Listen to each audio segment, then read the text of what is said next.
How do we deal with upcoming SCOTUS ruling that will likely gut the EPA from regulating emissions? They already did that. Is there some, what's the new, they already did that. The Supreme Court might be on the verge of completely undermining our ability to fight climate change and could throw out hundreds of laws that are essential to our everyday lives. It's the culmination of these two right-wing strategies that have been quietly working for decades to get to this moment. And it could all come down to one case, West Virginia v. EPA. Clean air and clean water, the birthright of every American. The court protects the Constitution from violence. Oh, we love it. Let's start with some context.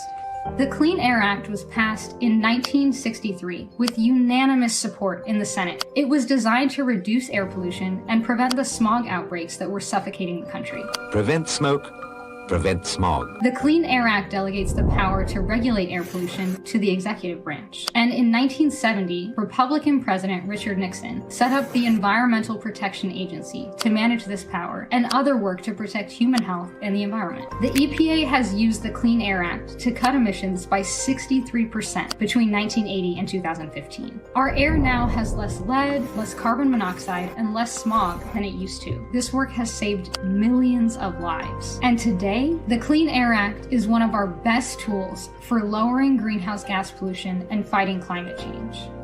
This work has also been incredibly popular. Protecting clean air and clean water is consistently supported by Americans of every political persuasion. As recently as 1990, even far-right conservatives like Mitch McConnell and Newt Gingrich were voting for strengthening the Clean Air Act.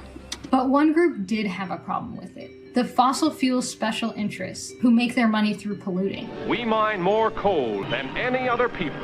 They've recruited lawmakers, mostly Republicans, to work on their behalf to overturn environmental protections. But even when Republicans have controlled Congress and the presidency, they haven't been able to overcome the popularity of the Clean Air Act. So they turn their attention to the courts.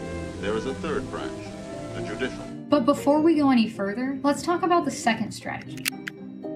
In 1982, a small group of right-wing lawyers from the most elite law schools met to form a group you may not have heard of, the Federalist Society. They want what a lot of right-wing advocates want, to weaken the federal government and put more power in the hands of corporations. But the Federalist Society wasn't interested in electing new officials to make it happen. They realized their ideas weren't popular enough to win through the democratic process. They had another plan. Pack America's courts with far-right judges who share their beliefs and use those judges to advance their agenda.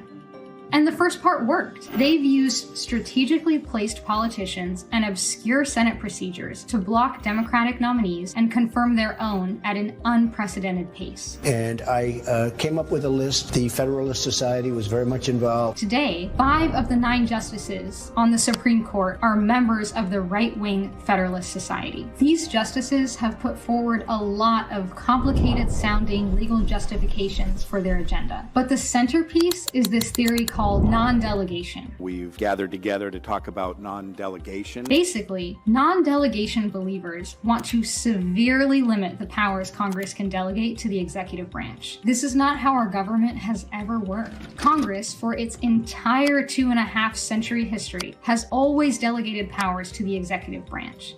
Non-delegation would paralyze a huge chunk of the executive branch, which is, of course, their whole point. Okay, back to pollution and the case we started on. In 2015, the EPA produced a rule to reduce carbon pollution called the Clean Power Plan.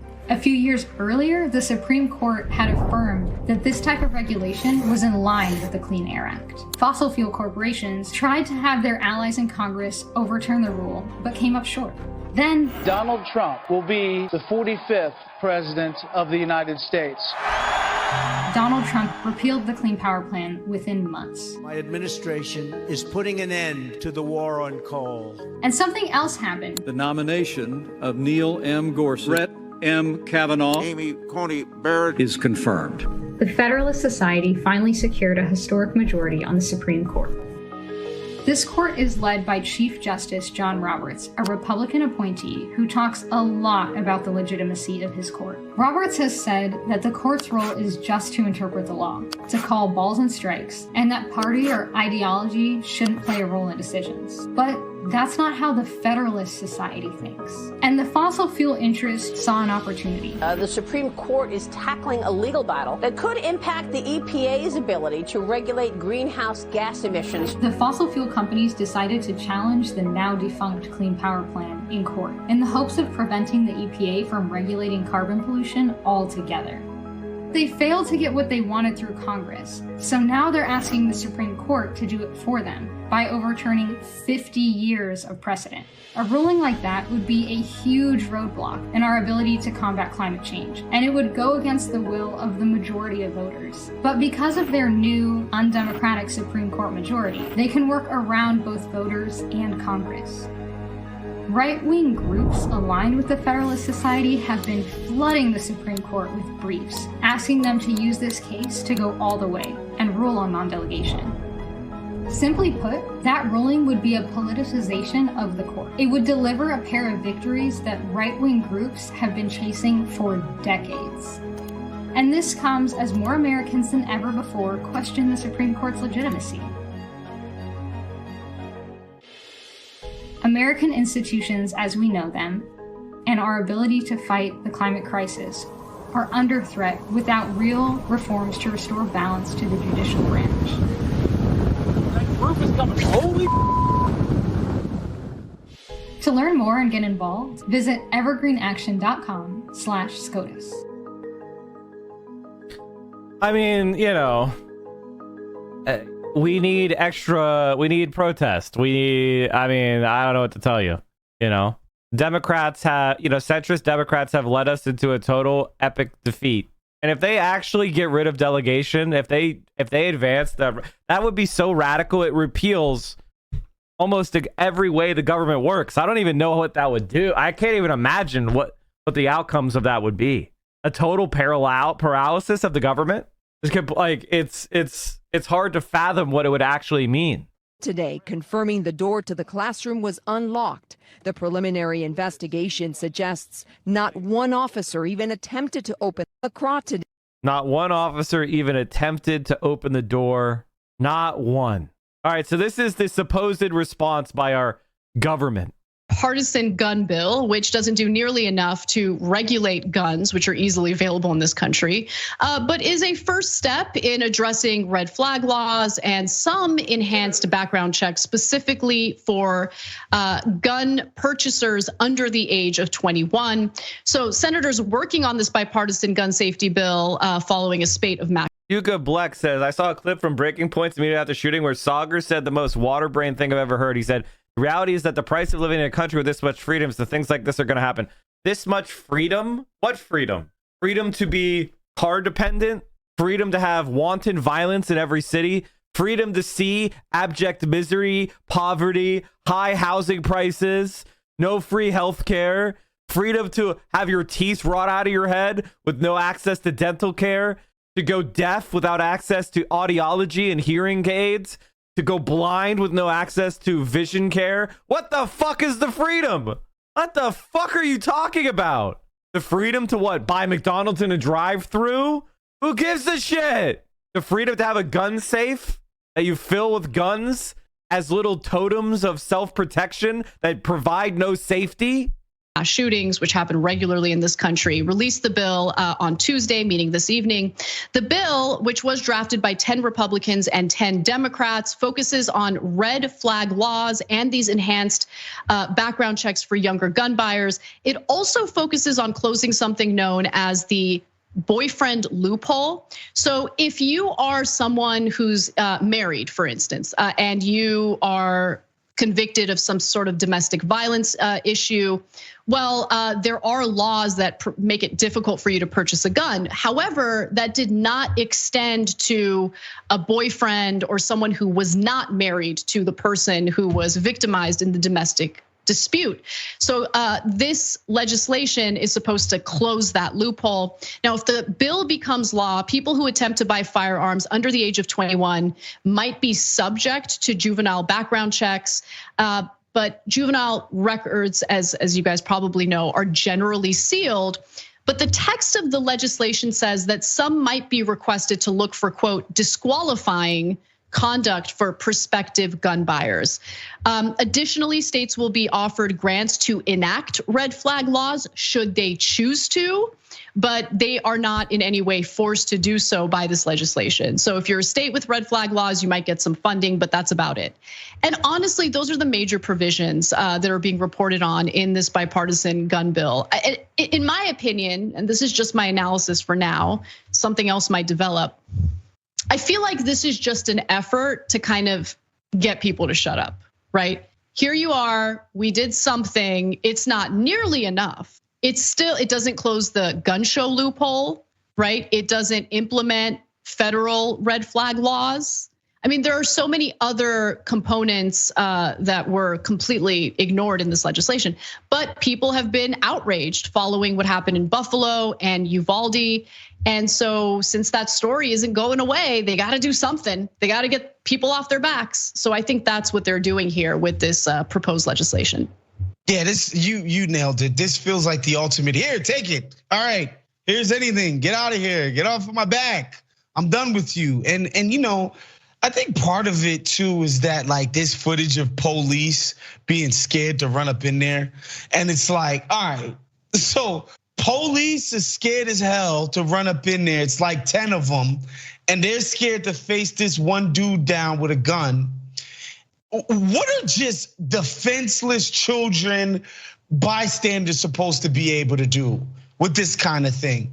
Like, I feel like the shamefulness of it all is like all of this, well, the good guys with the guns are gonna save everything and this just to proliferate more guns. And it's like, that's not how these things work in reality, man. And you know, the best thing that could happen is to keep these weapons out of the hands of people who would, you know, carry out this type of thing. But again, like we don't have our mental health infrastructure in line in this country. We don't take care of people, and so we do. And by the way, this bill, and this is the argument, the strongest argument against the milquetoast centrist scum that the Democratic Party now represents. It doesn't do anything that would have prevented the shooting. Doesn't raise the age. Doesn't raise the age. The Uvalde shooting would have happened the exact same way, even if they passed this bill. What's the point? What's the fucking point? Don't you think the bill you pass, you should at least be able to say would have prevented the shooting? My God, they're so useless. We're a country who produces the kinds of people who want to go out and shoot 30, 40 people at a time. Messed up as it sounds, that's just the facts. There's just no other way to put it. This is the type of country we are. Yeah, you made so many great points there, because every scapegoat, every talking point that we typically hear about in response to a mass shooting was debunked with what happened in Uvalde, right? Oh, you know, you got to have school police. They had school police. Oh, well, you know, if you had a good guy with a gun, they could stop the bad guy with a gun. A lot of alleged good guys with guns, meaning the cops, they were there from the very beginning, and they didn't stop the shooter for over an hour. You need to have security measures on campus. And they had some security measures, but those security measures failed. Namely the classroom door, like not locking, even though it was supposed to lock automatically.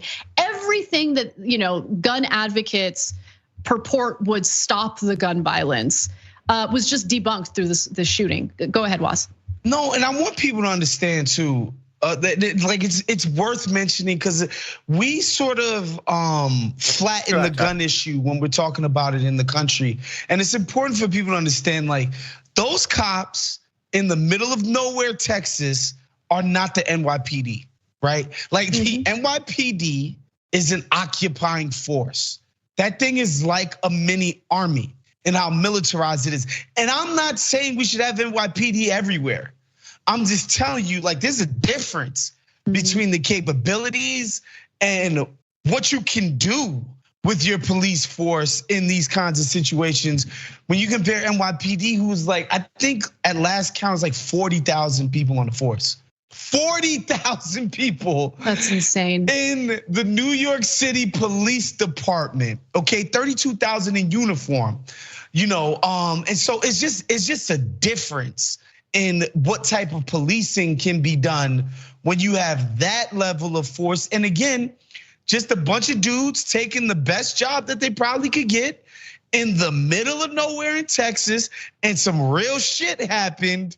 And it was like, hold up now, I ain't signed up for all of this, even if I do have a gun myself.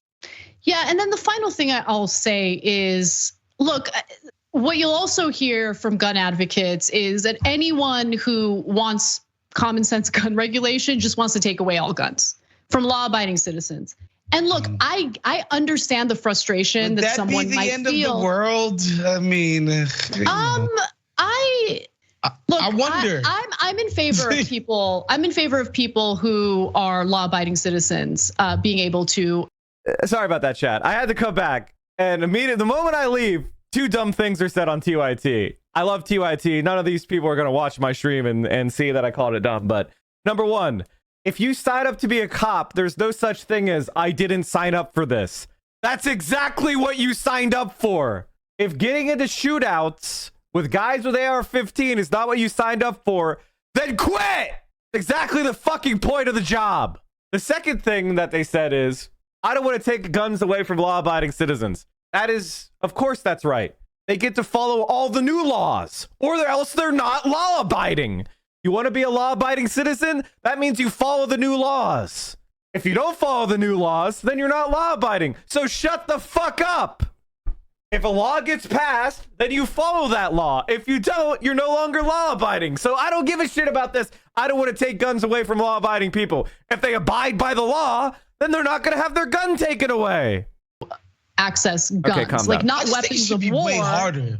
Yeah, I agree. Exactly. So I'm in favor of having a gun for self-defense. I just am. And I have no problem undergoing extensive background checks. I'll wait a month if I have to. I don't care. If it means that it'll be harder for the bad guys to get guns. If the guns are not being sold with no fucking controls and no tracking and no checks and nothing, then you won't need a gun for self-protection. I'll do it. And I understand the frustration that law-abiding citizens might feel if they're inconvenienced a little bit. But think about what the trade-off is. Sure, you might be inconvenienced a little bit, but the possibility of little kids getting gunned down in their 4th grade classroom is minimized when we have common sense gun legislation, right?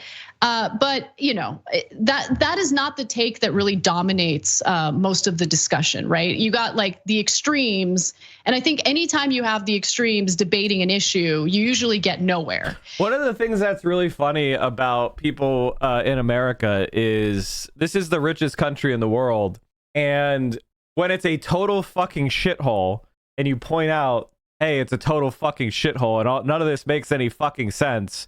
And here are other countries that do things a lot better, that still have people owning guns if they want. They'll say, oh, that this person must be privileged because they're not stupid like me. They're not a dumb fuck like me who doesn't know my ass from a hole in the ground. I am a dumb fuck who's never experienced or read or looked at any other society but this shithole. So you must be privileged because you know more than me. Have you considered that you're just personally, I'm talking to you individually, a dumb fuck, that you are stupid? You ever think about that? That maybe you're an incurious, lazy cretin? Have you ever thought about that, you dumb fuck piece of shit? And the answer isn't what we're seeing from this Senate proposal, which is just like that, chat. I saw a dummy in chat. So then doesn't the problem exist beyond the scope of guns? I don't know why the gun fixation and all of this. Everything is interconnected. A society that regulates guns in a coherent way will also have is more likely to have rational policies in healthcare. Is more likely to have rational politics about housing and worker rights. You're not going to just have one law passed and go, that solved everything. Well, no fucking shit. You need to have a better society, and any one policy is not going to solve it. Even if every single policy that I want gets enacted, we're still going to have to work on things that I don't see. There will be possibilities, new developments, new advancements, new questions, and then we work on those. But if we have a politics led by working class people, led by the people that actually provide labor, which produces all the wealth in our society, then yeah, we'll be able to take those problems on. It's like putting a glossy cover over One of the funniest things about conservatives is they have one word. And they have one word. Triggered.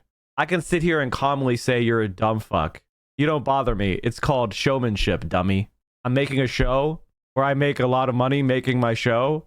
I'm exaggerating for effect because people are tired of boring monotone conversations. But I'll have a boring monotone conversation and say that you are profoundly stupid and a loser, and I know it because you're an anonymous fucking loser. That's how it goes.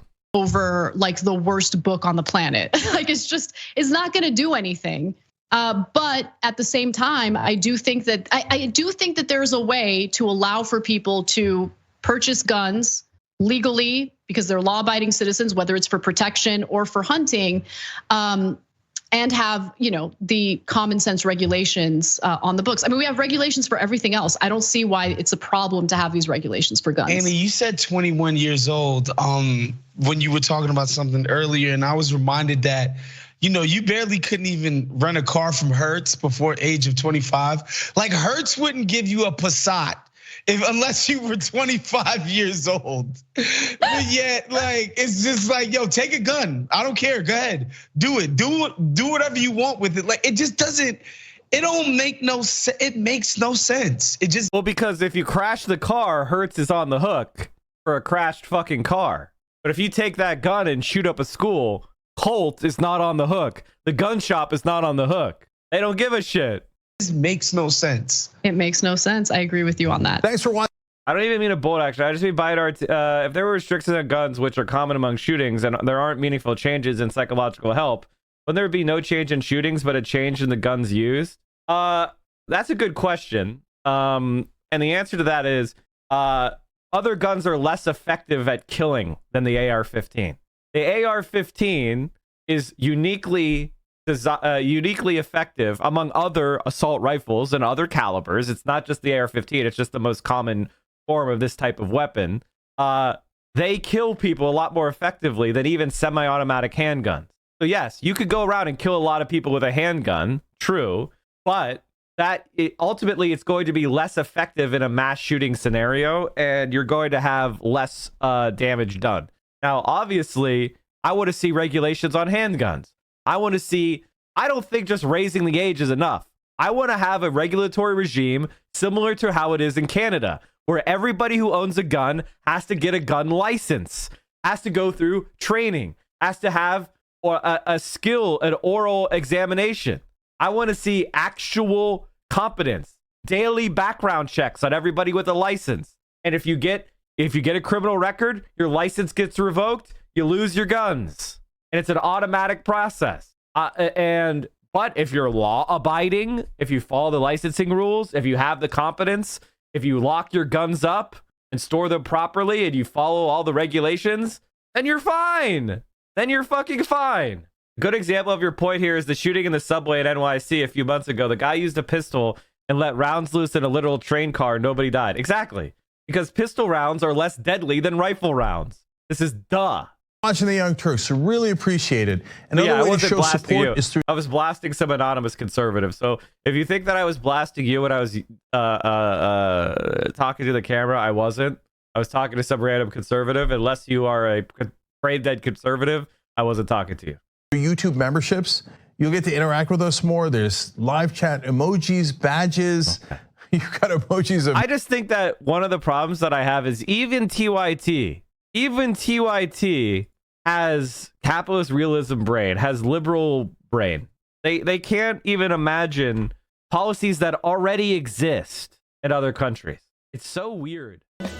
Are you watching the stream unsubbed? You're making income inequality worse. You are doing anti-praxis. We are the only Twitch stream that will not accept scam advertisers, and I will never fuck you over by selling you crap.